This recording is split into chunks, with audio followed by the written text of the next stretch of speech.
Senate Transportation Committee will come to order. I'm showing 8 o'clock.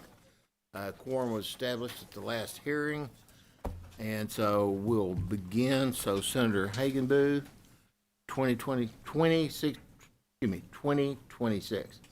Chair lays out House Bill 2026 and recognizes Senator Hagenbu, the Senate sponsor, to explain the bill.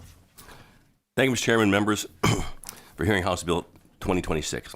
House Bill 2026 honors two outstanding service members that deserve to be memorialized for their dedication and service. The service members are U.S. Army Staff Sergeant Gary C. Johnston, who was born in Archer County in April 1948 and was killed in action in Vietnam, and U.S. Marine Corps Sergeant Gary S. Johnston, who was born in Archer County on May 1985 and was killed in action in Iraq in 2007. Tragically, for the Johnson family, the second was the nephew of the first. HB 2026 will memorialize two brave soldiers who gave their lives defending our nation. HB 2026 renames a portion of State Highway 25 between Archer City and Windsort, the U.S. Gary C. and U.S. MC Gary C. S. Johnston Memorial Highways. Specifically, it renames State Highway 25 from mile markers 2025 to 2034, from East Archer City to West Windsort. Thank you, Mr. Chairman, for members for considering this bill. Okay, we'll open up public testimony on House Bill 2026. Not showing any cards. Anyone wishing to testify on for or against 2026? We'll close public testimony. We'll leave the bill pending. And you've got Senator Hancock's. Chair lays out House Bill 4429, recognizes Senator Hagenbu to lay out Senator Hancock's. And anyway, explain the bill. Yeah. Thank you, Mr. Chairman, members.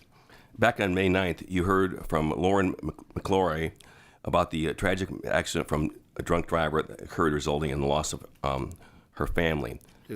HB 4429 honors the McClory family by designating a portion of U.S. Highway 281 in Blanco and Burnett as the McElroy Family Memorial Highway. That's it, yes, sir. All right, we'll open up public testimony on House Bill 4429, registering only, not wishing to testify, but wishing to be shown for the bill. Thomas Parkinson, self from San Antonio, and for the bill, Laura Licata Cleet. Anyone else wishing to testify on for or against House Bill 4429? You were moving, so I almost recognized you. We'll close public testimony, 4429. Leave the bill pending. All right, Senator Hinojosa. Chair lays out House Bill 2427. Recognizes Senator Hinojosa to explain the bill. Thank you, Mr. Chairman and members. Oversized and overweight freight traffic plays a key role in cross-border trade in Hidalgo County. Transportation Code establishes the roads on which TxDOT may authorize the Hidalgo County Regional Mobility Authority, the RMA, to issue permits for the movement of oversized or overweight policies carrying cargo in Hidalgo County. What House Bill 2427 does, it would amend the list of roads eligible for oversized or overweight vehicle permits to include West Dauphin Road and State Highway 365. And, Mr. Chairman, I do have a committee substitute. Senator Hinojosa brings up the committee substitute, explains the committee substitute. The committee substitute removes language that would have allowed the city of Roma and Starr County to issue permits for overweight vehicles on specified roads. It cleans up language referring to Dauphin Canal Road, prohibits the Hidalgo County RMA from issuing overweight permits for vehicles transporting hazardous materials in plate card quantities in cargo tanks under federal regulation. Allows Hidalgo County RMA to raise the maximum per trip permit fee for $200 to $250 effective September 1st, 2025. Requires Hidalgo County RMA to cover all costs to construct and maintain West Dauphin Road and any other off-system roads designed after September 1st, 2025, using permit fees collected by the Hidalgo County RMA. require Hidalgo County RMA to come to the legislature for any future overweight corridor designations by removing the authority for TxDOT to issue temporary overweight designations administratively. Also corrects the naming of State Highway 365 to its actual name of 365 Tollway. And finally, it adds a provision making the passage of this bill contingent on the passage of Senate Bill 2949, which is the Fuel Depot Road. Okay, members, any questions? Senator Johnson? Generally, what's this about? I just explained it to you. No, you just told me to rename some roads and changes some permits, but what's the motivation behind all this, and what are the concerns, or are there any concerns at all? I know there's some concerns. I don't know really what they are, and maybe we'll have witnesses that talk about these things. We've got, yes, the bridge director as well as Resource TxDOT, but this is a connector on the overweight corridor where they're intending to put a We have overweight corridors down in the River in the Valley, and TxDOT issued an administrative order designating the Dauphin Road as an overweight corridor right next to, close to the FAR International Bridge, which that's about $40 million of commerce with Mexico. And that administrative overweight corridor, Dauphin Road, ends September 30th of this year. And so we're trying to put that in statute. The other issue is dealing with hazardous materials. So we are now not allowing the RMA to issue permits on overweight corridors unless they get TxDOT permission. And there's also it corrects the naming of Dauphin Road. There was a lot of confusion because there were 2 or 3 names of the same road. So what we did, we changed the naming of that road. And there was the bill that came up in the House. It also allowed for the city of Roma to designate a certain number of roads overweight. Well, I don't know. It's very rare that we provide a city with that type of authority or their own. It's a small city to be able to name overweight corridors. So we took that out. In addition to that, under the FAST Act, under federal law, on federal highways, federal roads, they do not allow overweight corridors. So we try to shape all that and make it make sense in terms of what is needed and what is not needed to make sure that we keep proper oversight over these overweight corridors, especially those that carry hazardous material. We, the state. State.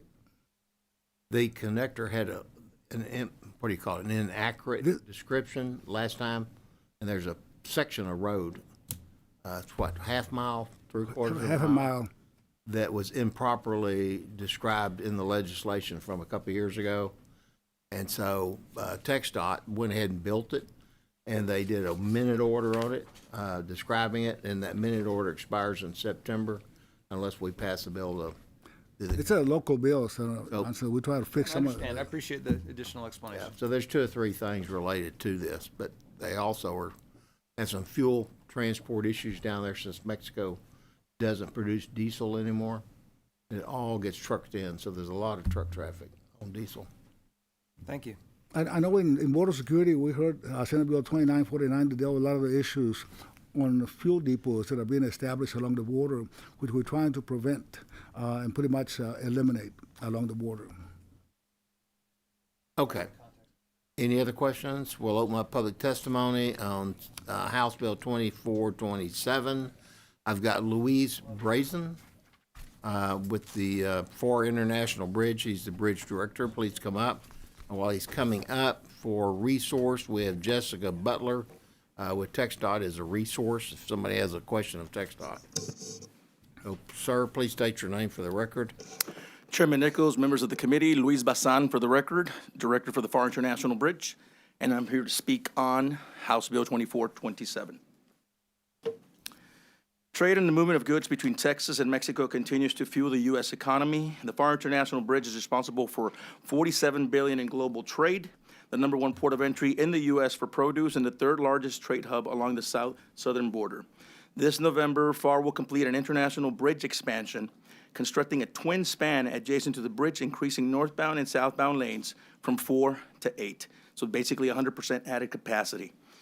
The bridge is currently operating at maximum capacity at 6,000 commercial trucks moving northbound and southbound every single day. Once the expansion is complete, we forecast an increase of over 40% in commercial crossings. House Bill 2427 clarifies a mistake in previous legislation that misidentifies Doffing Road and designates a new corridor, Spur 29, as oversized and overweight. In August of 2024, the Texas Department of Transportation recognized this error and passed a minute order to designate this corridor as oversized and overweight. This simply intends to put into statute action that has already been taken by the department. The realities and needs of the Texas-Mexico border are nuanced, but one priority is ensuring smooth and uninterrupted legitimate trade.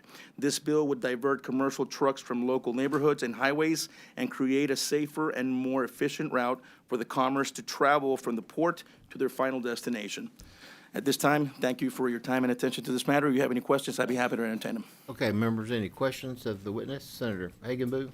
Yes, sir. Quick. Just when we say overweight, just curious, how much overweight? What, I guess 80,000 pounds is the... So 80,000 pounds is the current limit on the overweight corridor. It has been there since 2013. It goes to 45,000 pounds over to 125,000 pounds.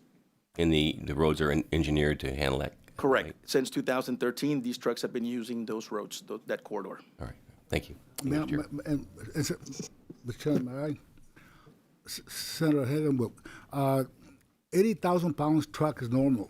Right. They can travel any place they want to, even with hazardous material.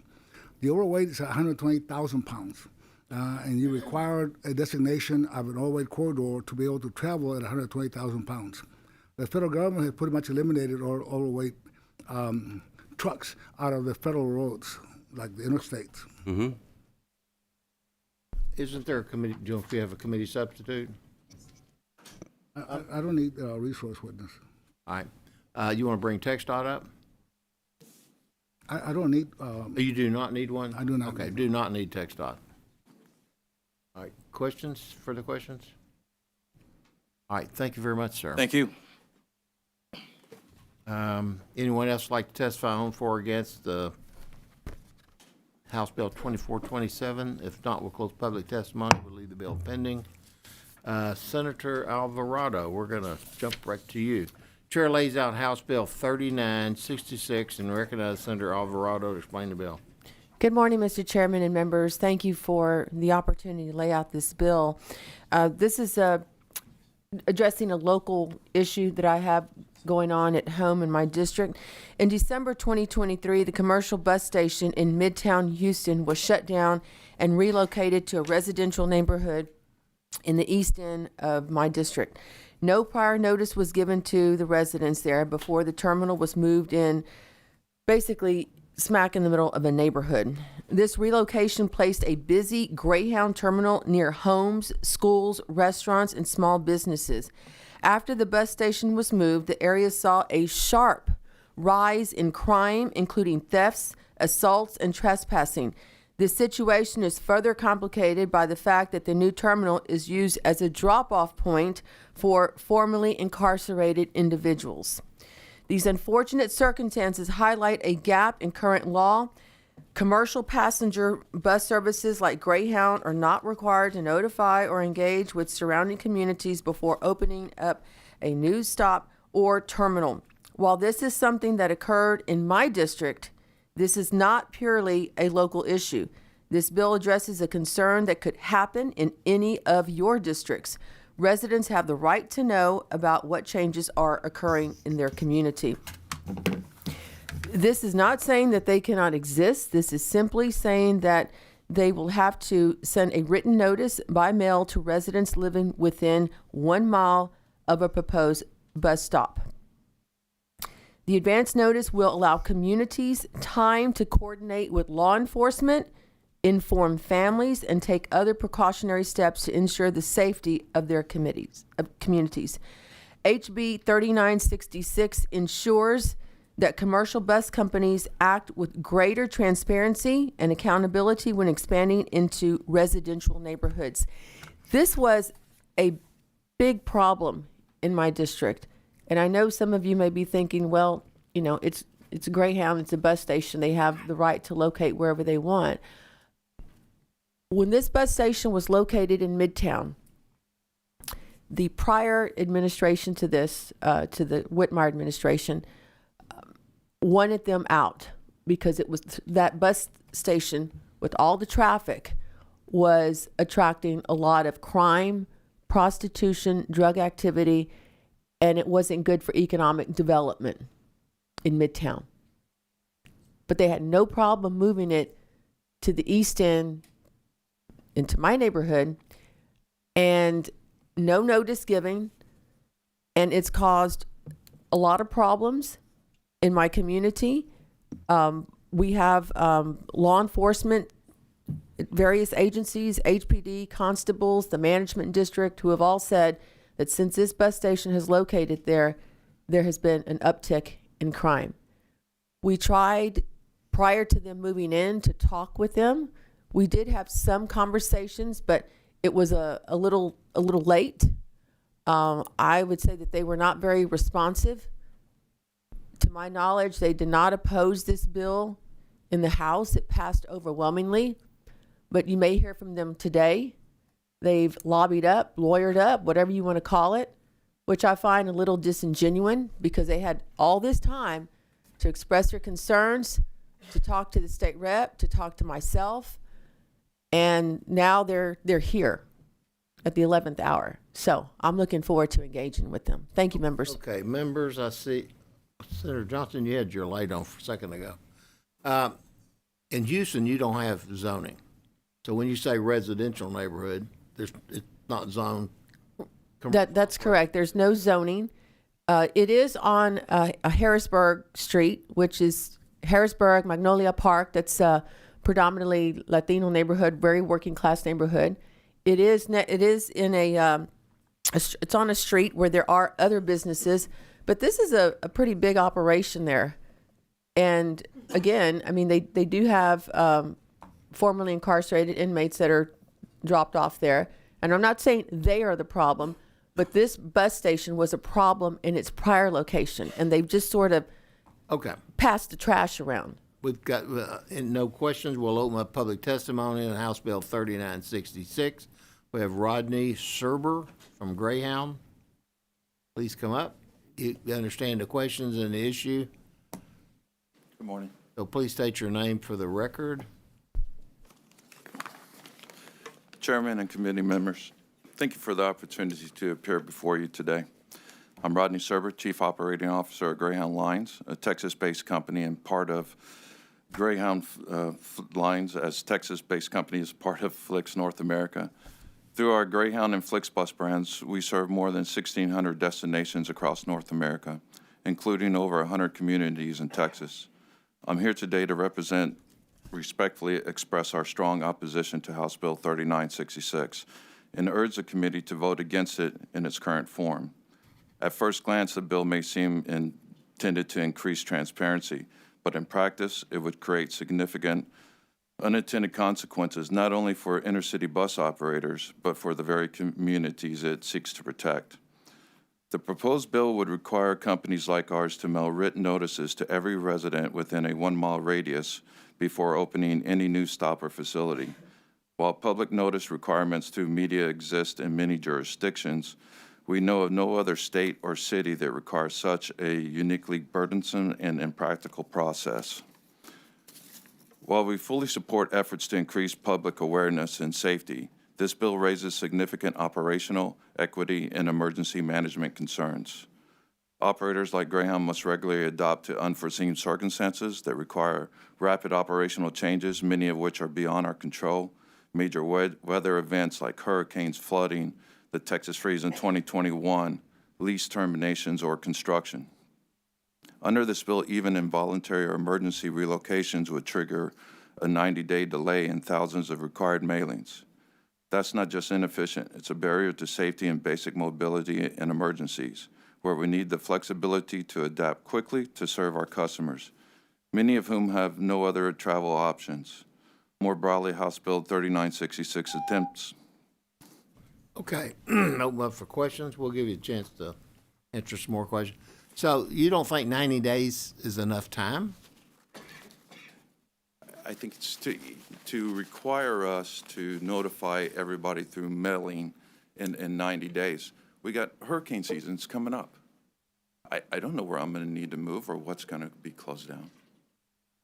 Okay, so other than hurricanes and national emergencies, you're probably not under the normal operating mode to just one day pick up and relocate to a new location.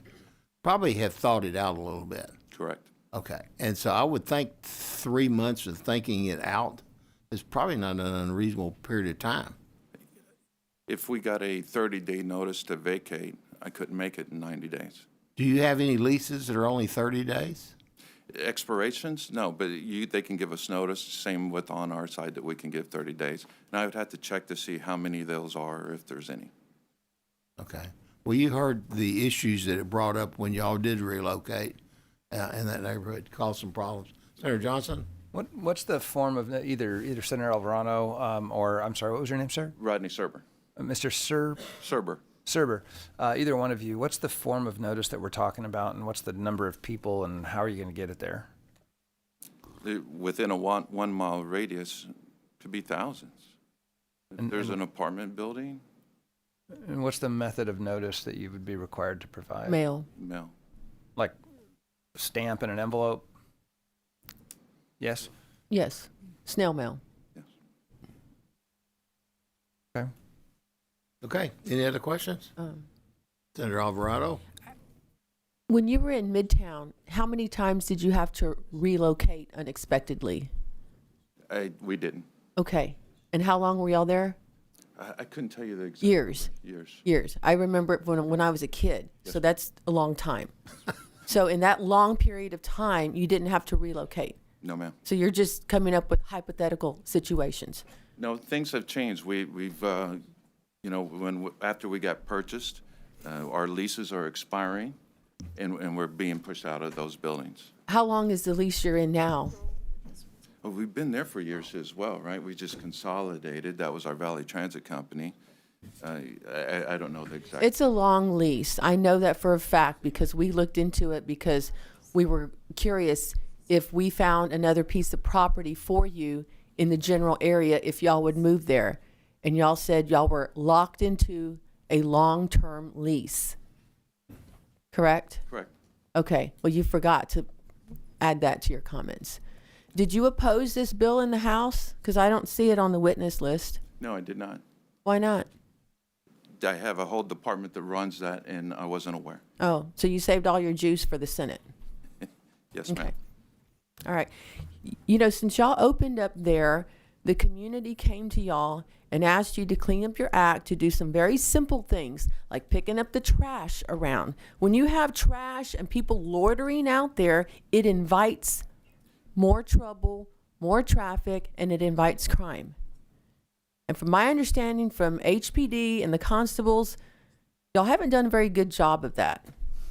And that's why there's been an uptick in crime, all sorts of crime. And do we have the results of that? What is the uptick or percentages? We did reach out to HPD. I'm not sure if we got that information, but we can provide that. That'd be great. I'm bothered that y'all didn't raise your head at all during the process in the House, and now you're here. And as I said, you've lobbied up. I don't know who your lobbyist is, but I guess I'll find that out. And now you're here to oppose. I agree. Because it passed overwhelmingly in the House, like 116 votes or something. All right, thank you. agree with you. Thank you. All right. Any other questions? If not, we'll close public testimony on. Somebody have a question? Senator Miles? Yeah, Mr. Chairman, I'm sorry for my tardiness. See, before you ask your question, let me get the clerk to call the roll since we got a quorum here. Nichols, I'm here. West, Bettencourt. Present. Hagan Boo. Here. Hinojosa. Present. Johnson. Here. King, Miles, President. Barry. The quorum is present. Quorums are present. Senator Miles. Mr. Chairman, a question to the author, to Representative Senator Alvarado, my colleague from Harris County. Senator Alvarado, I understand your frustration. You know, the Greyhound bus station was in my district before I was born. Yeah. And I understand the problem that you're having, because we had the same issue in my district with homelessness, loiterers, safety. So I think those are your issues. And if I understand your bill correctly, you just would have wished you would have been notified prior to them moving. Is that correct? That's correct. And again, you know, their permitting process that they go through, the chances of us stopping them from coming in were probably very unlikely, right? Because we don't have zoning, Right. as you know. Right. But it would have given us time to coordinate with local police, the management district, the businesses, and to make some preparations. So we did do all that, but it was kind of in a hurry because we didn't find out till at the last minute that they were coming, and we have made some coordination plans with HPD and the constables, but it's still not enough. So all those things that you were describing that were in your district in Midtown now are in mine. And in Midtown, it's not as much of a residential community as it is in the East End. And so that's the problem that I have. And again, I mean, you didn't come to the House and oppose it. And now you're here at the 11th hour. And I don't appreciate that. Understood. And if I could ask you, sir, Yes. what interaction did you have with the city of Houston when the decision was made to move it from my district to Senator Alvarado's district? From What what I preparation understand, and what activity did the city have with this? From what I understand, they met with the mayor. Okay. The present mayor, No. It was former mayor. Okay. And did the mayor ever meet with y'all, Carol? No, unfortunately. This is totally a surprise to your district. Oh, it was a big surprise. Thank you. Okay. Thank you, Mr. Chairman. Anyone else like to testify on, for, or against House Bill 36? If not, we'll close public testimony. We'll leave the bill pending. Senator Hughes. Chair lays out Senate Bill 3062. Recognizes Senator Hughes to explain the bill. Thank you, Mr. Chairman. I thank you and your excellent committee team for working with us to hear this bill, and I thank each member and your staffs. Of course, Senate Bill 3062 would rename a portion of Highway 315 in Panola County the Hamby-Webb Memorial Highway. Back in late 2021, 34-year-old Caleb Hamby and 28-year-old Gabriel Webb lost their lives in a multi-vehicle crash at State Highway 315 and County Road 106 in Panola County, leaving behind wives and young children. In honor of their lives, this bill proposes to that portion of the highway in Panola County between this intersection with the western Panola County line and with the boundary of Carthage be designated the Hamby-Webb Memorial Highway. We have the resolutions, of course, showing local support and from the county judge, and that's in the file, and we thank you for the hearing and ask for your support. Was here. Any questions? Your light's still on, so I'm not seeing any questions. We'll open up public testimony on Senate Bill 3062. I'm not showing any witnesses. Anyone wants to testify on, for, or against Senate Bill 3062? We'll close public testimony, leave the bill pending. Thank you very much. Senator Thank you, Mr. Swertner. Chair lays out House Bill 3510. Recognize Senator Swertner to explain the bill. Thank you, Mr. Chairman. Thank you, members. This bill designates a portion of State Highway 6 in Brazos County between College Station and Navasota as the Sergeant Mark Butler Memorial Highway. On January 15th of this year, Sergeant Butler of the Navasota Police Department tragically lost his life in the line of duty. While attempting to stop a suspect driving the wrong way at high speeds on Highway 6, Sergeant Butler positioned his patrol car to shield other motorists, ultimately sacrificing his own life in a head-on collision at high speeds. His heroic actions undoubtedly prevented further tragedy. This bill has strong support of the communities. Okay, members, any questions? Not seeing any questions. We'll open up public testimony on House Bill 3510. I'm not showing any cards who want to testify, but for the bill, not wishing to testify, are Brian Flatt, TMPA, and Laura Licata with CLEAT. Anyone else wishing to testify on, for, or against House Bill 3510?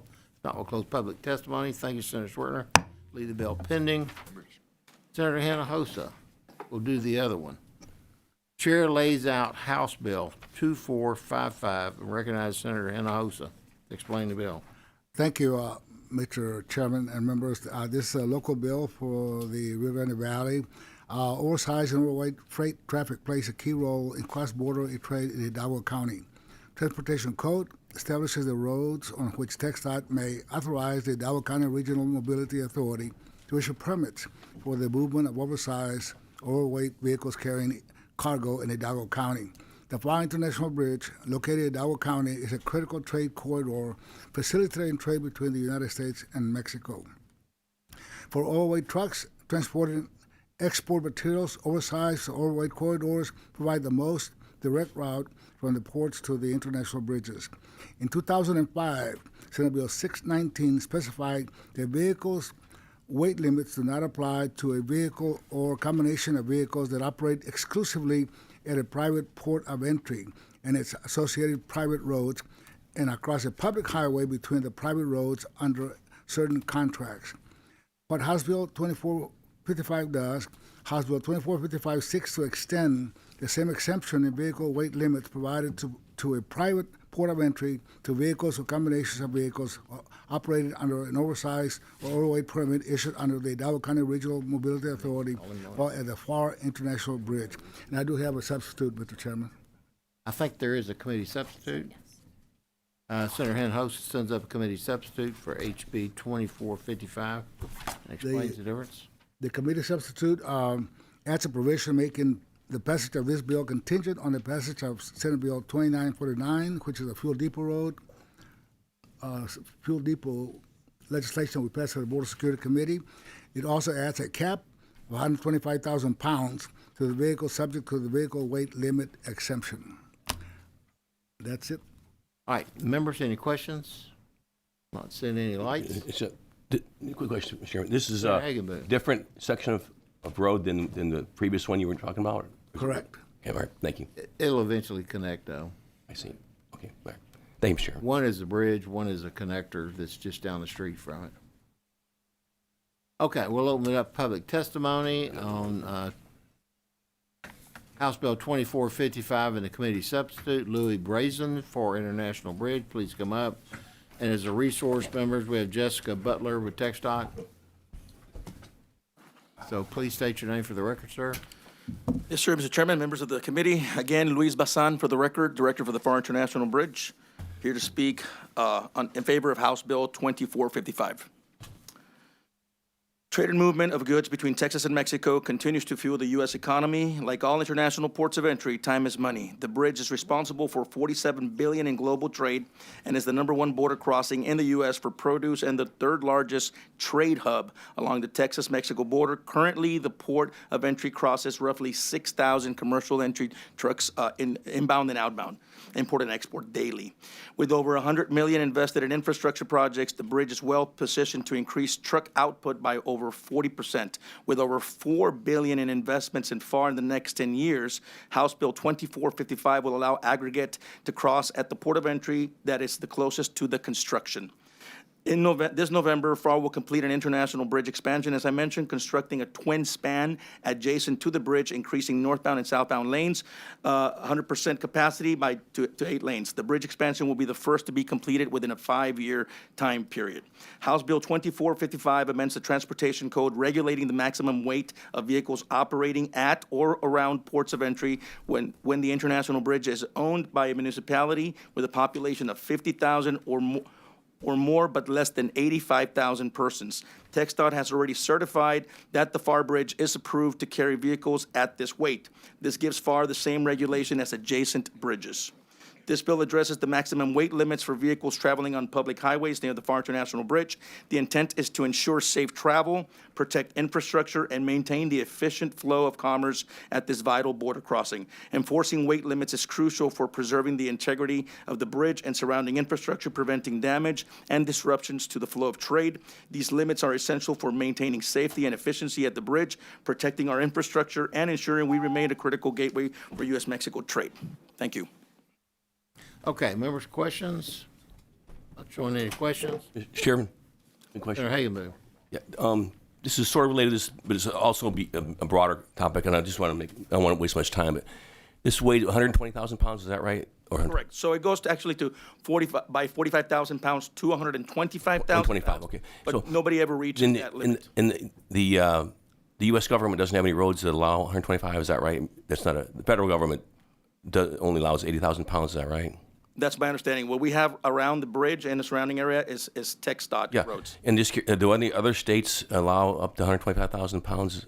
Do you know? I would have to double check on Okay, I'm going to check in that. I'll let it go for now. Appreciate it. Thank you. that.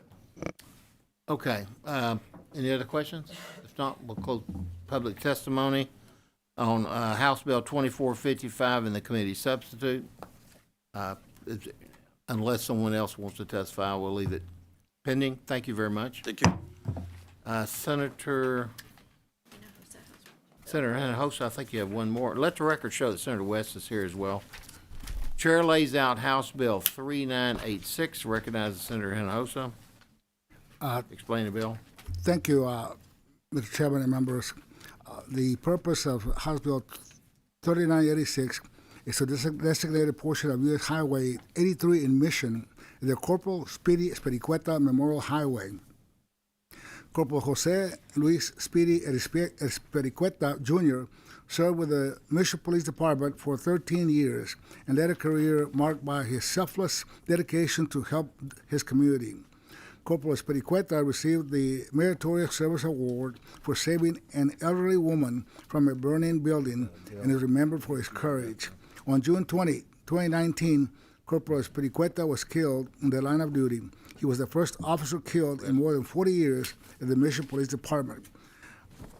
What House Bill 3986 does, it amends the Transportation Code to designate a portion of U.S. Highway 83 in Mission as the Corporal Speedy Espericueta Memorial Highway.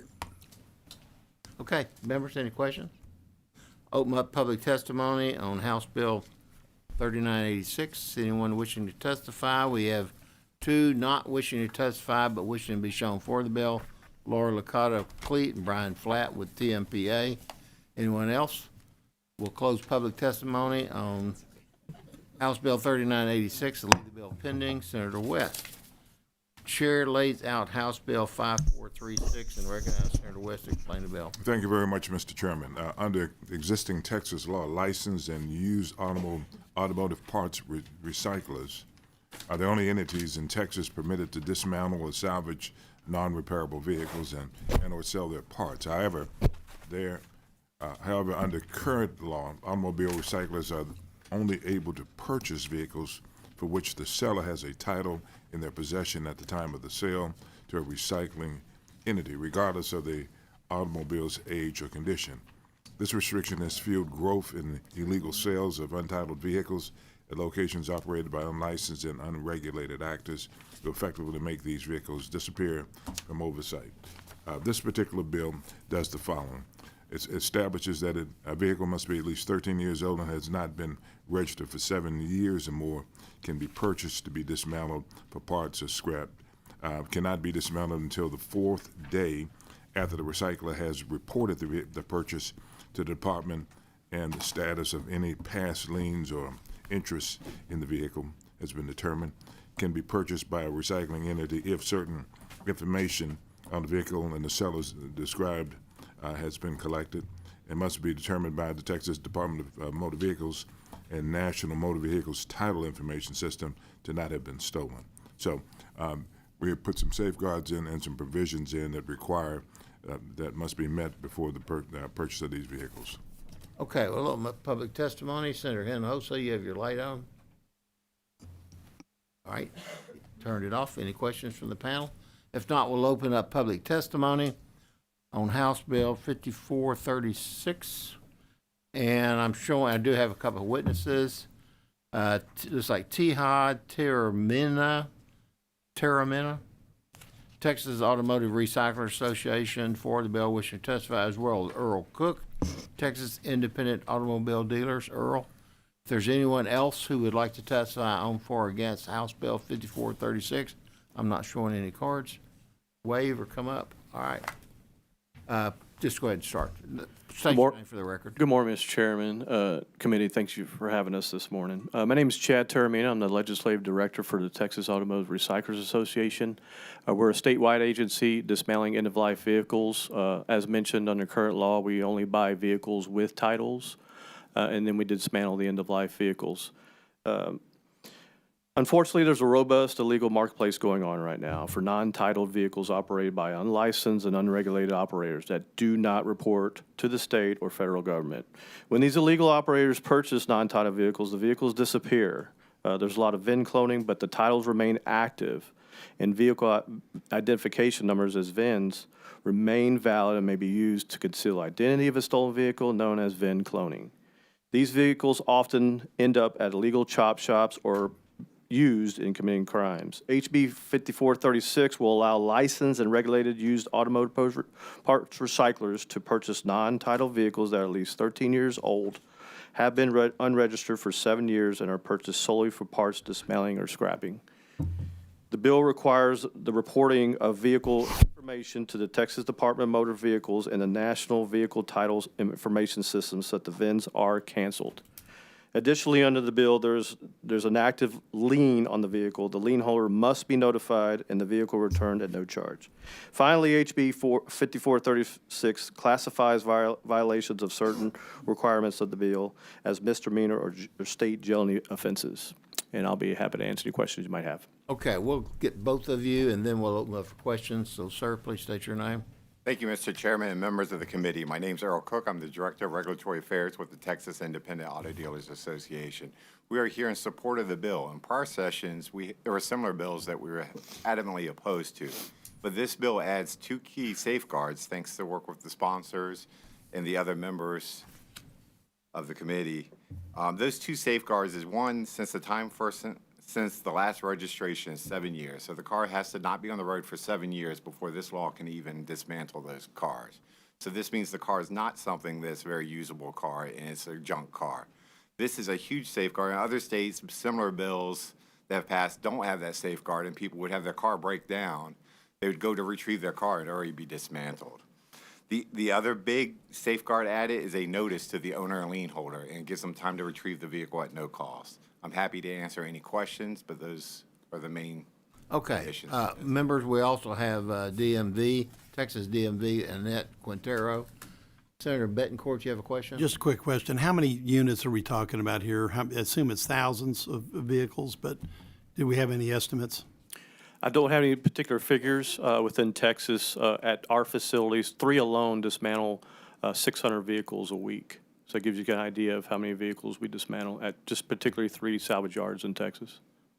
Okay, that would be, yeah, I mean, that's tens of thousands. So, and Earl, you've got any idea how much we're looking at? You talked about the 7-year limit, so you must have some idea what the population is there. We do not. We were just looking at something to kind of make sure the vehicle was not a good vehicle. And not on the road, we felt if it's not been registered for 7 years, that means the car's not been on the road for 7 years. And we were just looking for some safeguard to protect our members, which are lien holders. So this is the equivalent of a 7-year scratch off. All right, thank you.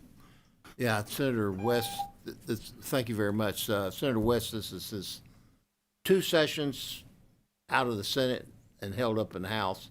He decided to wait this year for it to come out of the House. Exactly. It's 3 sessions he's been working on this legislation. Patience is a virtue for legislation. Let the record also show Senator Phil King is here as well.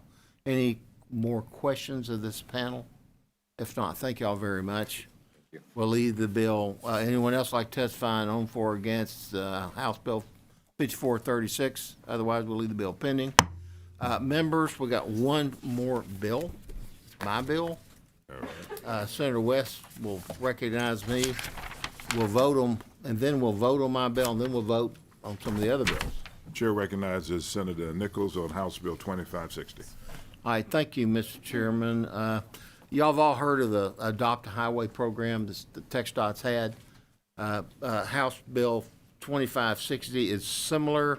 Adopt a County Road program. One of my House members has an idea. And so in that situation, there's some of these county roads that are in need of repair, as well as pick up some trash and stuff. And so if there's a significant repair and someone's willing to donate the money to have that repair made, then it's all run through the county commissioner's court. If the commissioner court wants to do this program, it's not required, but if they want to, they can. Then they can put up a sign recognizing that person or entity's contribution to that. And that's basically what it is. So the bill restricts the use of funds received by the county through the partnership agreement to the repair and maintenance of an applicable county road, including authorized uses for the county and road district highway fund. That's what it is. All right, are there any questions of the Senate sponsor? Hearing that public testimony is open.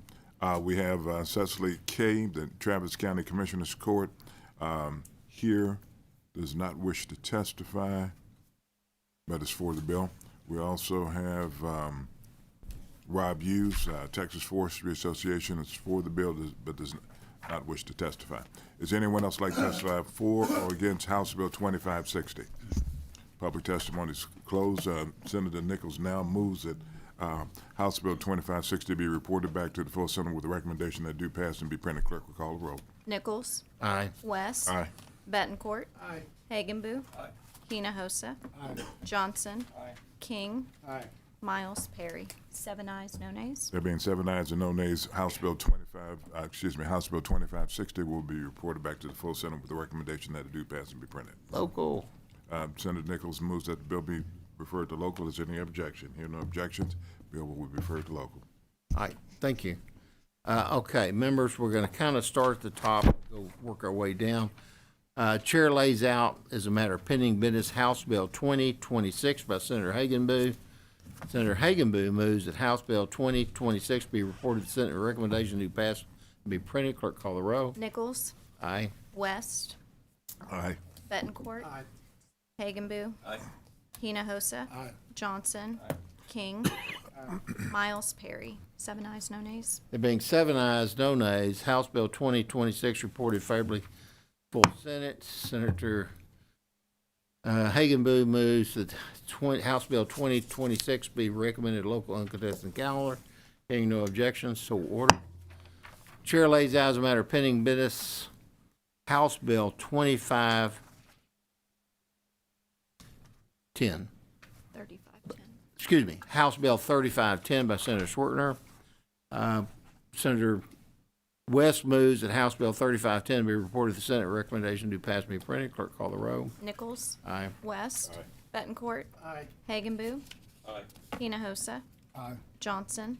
King. Aye. Miles Perry. 7 ayes, no nays. Being 7 ayes, no nays, House Bill 3510 is reported favorably to the Senate. Senator West moves that House Bill 3510 be recommended local uncontested calendar. Any objections? Hearing none, so ordered. Okay, on the 3966 by Alvarado, I'm going to do a little polling here. Anybody have any problems here? Yeah, that's the Greyhound bus.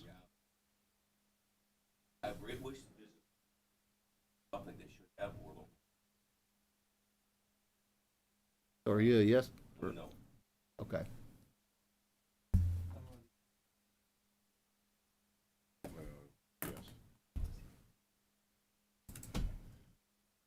Okay, 1, 2, 3. And you're a yes? All right. Chair lays out as a matter of pending business, House Bill 3966 by Senator Alvarado. Senator West moves that House Bill 3966 be reported to the Senate. Recommendation to pass and be printed. Clerk, call the roll. Nichols. Aye. West. Betancourt. Nay. Hagenbu. Nay. Hinojosa. Aye. Johnson. King. Miles Perry. 5 ayes, 2 nays. There being 5 ayes and 2 nays, House Bill 3966 reported favorably to the full Senate. It buses on out of here. And it does not go to the local. Okay, members, chair lays out a matter of pending business House Bill 3986 by Senator Hinojosa. Senator Hinojosa moves that House Bill 3986 be reported to the Senate. Recommendation to pass and be printed. Clerk, call the roll. Nichols. Aye. West. Betancourt. Aye. Hagenbu. Aye. Hinojosa. Aye. Johnson. King. Miles Perry. 7 ayes, no nays. Being 7 ayes, no nays, House Bill 3986 reported favor of the full Senate.